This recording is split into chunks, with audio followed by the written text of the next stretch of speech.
Congress is set to vote this week on a bipartisan agreement to suspend the debt ceiling and avert a potential government default. House Speaker Kevin McCarthy and President Biden were able to finally reach a 2-year agreement over the weekend, this after weeks of negotiations. Both leaders are now working to convince lawmakers in their respective parties to back the deal. So it's not 100% what everybody wants, but when you look, the country is going to be stronger. This is going to be transformational. The agreement also represents a compromise, which means no one got everything they want. But that's the responsibility of governing. CBS News congressional correspondent Scott MacFarlane joins us now from Capitol Hill. Scott, talk about making news on a holiday weekend here. So Speaker McCarthy has remained confident that the agreement is popular among Republicans on Capitol Hill. So here's some of what he had to say yesterday. More than 95% of all those in the conference were very excited. But think about this. We finally were able to cut spending. We're the first Congress to vote for cutting spending year over year. All right, Scott. So how are Republicans and Democrats speaking about this deal and what's going to happen next? House Republican leaders, the chairman of several committees, the head of the Republican conference all had a late afternoon news conference to champion this agreement, try to secure some support and galvanize their members to vote in favor of it. But it's becoming increasingly clear, Matt, the deal could lose people at either edge of the political spectrum. Some of the more progressive members of the House may have concerns with cuts to social programs. Some of the more conservative members of the Freedom Caucus think not nearly enough money at all is being cut in this deal. So let's listen first to the criticisms, one from a Republican from Virginia, the next from a Democrat from Pennsylvania. I think it's an abysmal failure of Republican leadership. We were in a position of strength.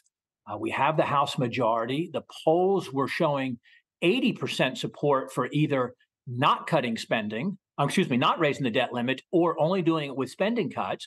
Only 20% were holding the president's view of just unlimited, unconditional raising the debt ceiling. So we were in a strong position. While we averted the worst of the crisis, again, compromise means sacrifice for the most marginalized and the most vulnerable. We are not seeing our ultra rich, our corporations make any sacrifices at all. And these negotiations, they were never on the chopping block.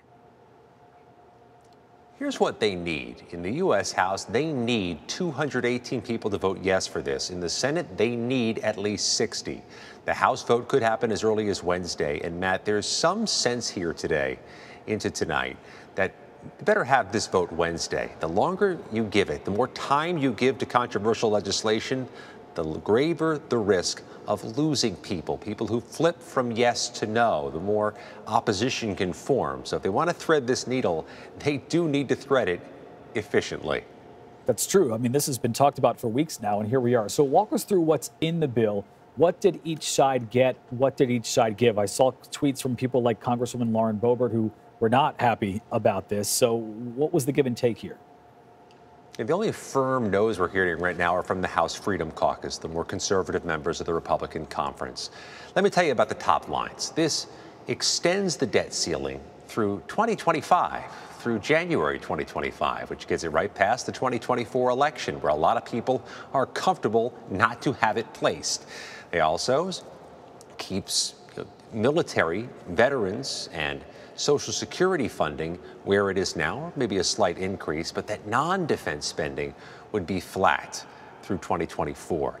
That includes money for education, health care, transportation. And look at this. It claws back billions of dollars from the IRS, a backlogged agency for 2024 and 2025. Takes back unspent COVID funding. That is not a politically divisive issue, but could be some real money there.